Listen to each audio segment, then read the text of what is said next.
We're at the moment at a crossroads where we're having a great debate about the future of cryptocurrency, about the future of finance.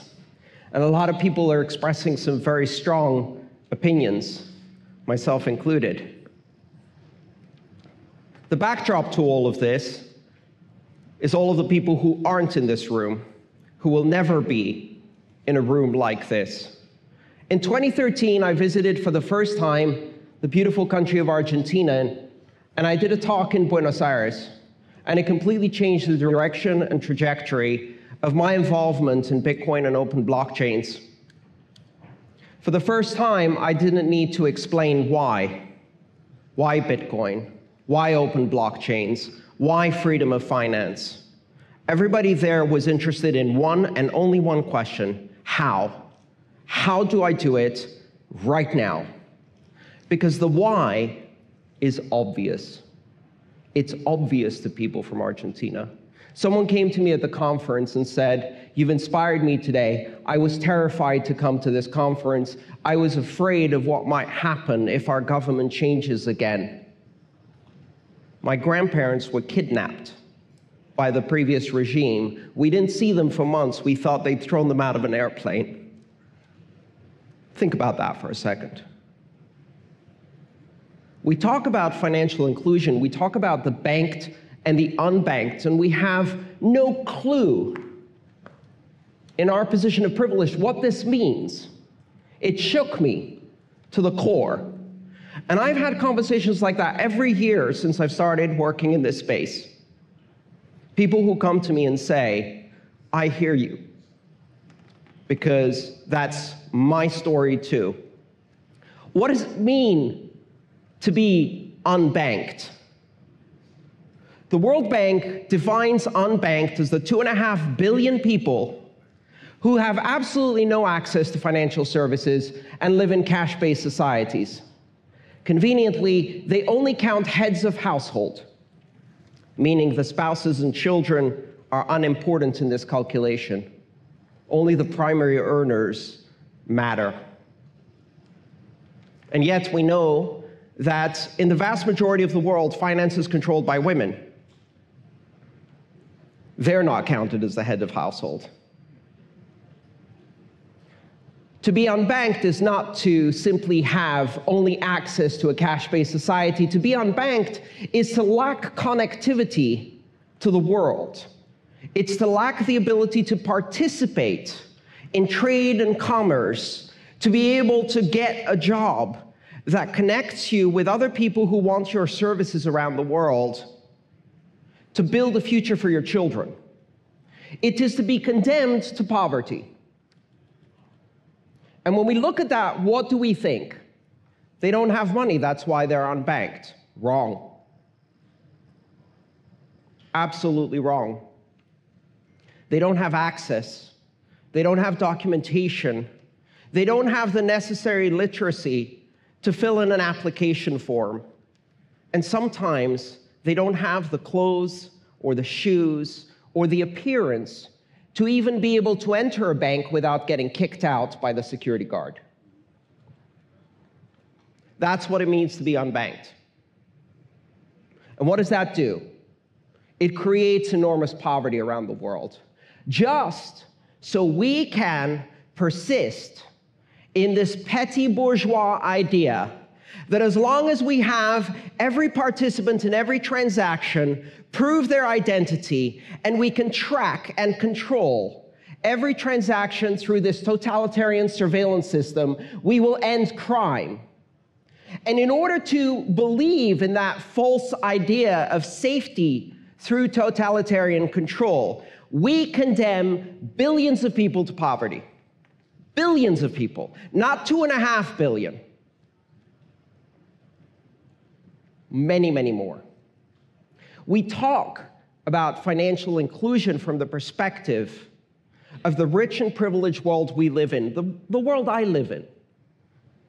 As an American citizen, I have access not only to open a bank account, but also to trade in multiple currencies without restrictions, access to unlimited investment opportunities all around the world, access to capital, liquidity, and credit, the stability of a currency that doesn't destroy itself overnight, taking my entire savings with it, and hopefully most of the time, access to institutions that are not actively stealing my money, or governments that are not actively destroying the currency in order to pay off their debt through shadow inflation, hyperinflation, and then finally financial collapse.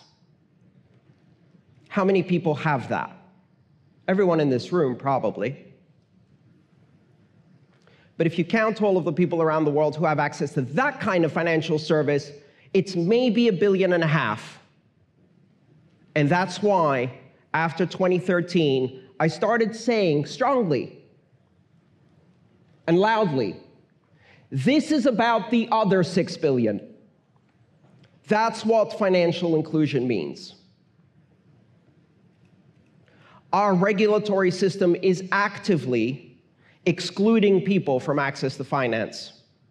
We have finally reached a point where access to the most basic financial services has become a privilege. A privilege that the average person has to exercise this dance of proving themselves worthy in front of a banker, of filling in reams of paperwork and application forms in order to be granted the privilege of financial services. And we even turn around and condemn cash, the ultimate peer-to-peer, anonymous, fungible mechanism that for millennia has provided financial services to everyone, basic financial services. And cash has one fatal flaw, and it's not that it's anonymous, that it's its greatest feature. And it's not that it's used by criminals. Criminals get a banking license and defraud people by the millions. Its greatest feature is that it is available to everyone without vetting. Its greatest feature is that it is an open, transparent, neutral, verifiable, peer-to-peer transactional system. And its greatest weakness is that it is constrained by geography and locality. It doesn't have range and scale. And now we have a new form of digital cash, which is also open, and it's also neutral and verifiable, unforgeable, transportable. But this one is borderless. It's censorship resistant.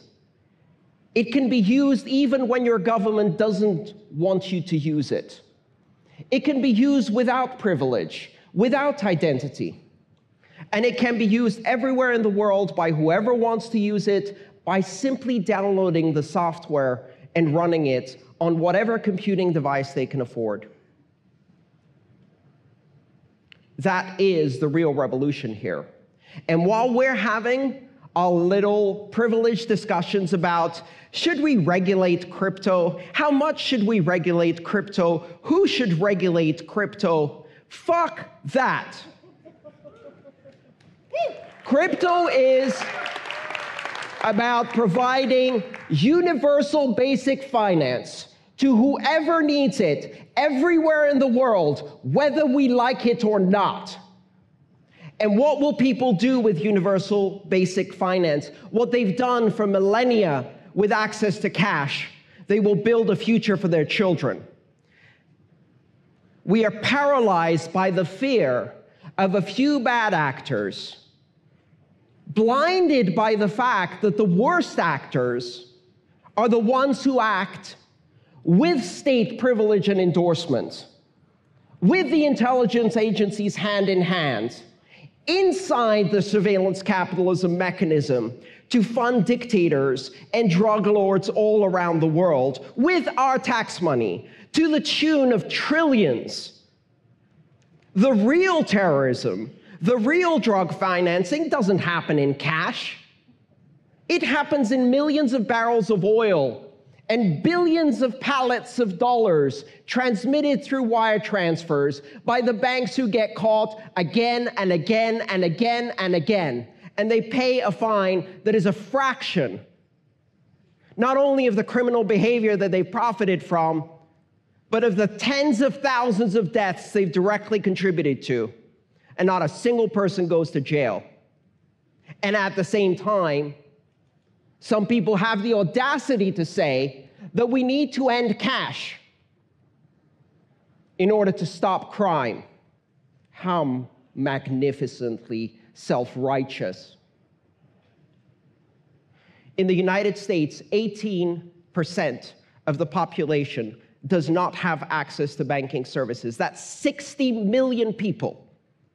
I recited this fact at a banking conference, and one lady in the back raised her hand and said, "Why should we give illegals bank accounts?"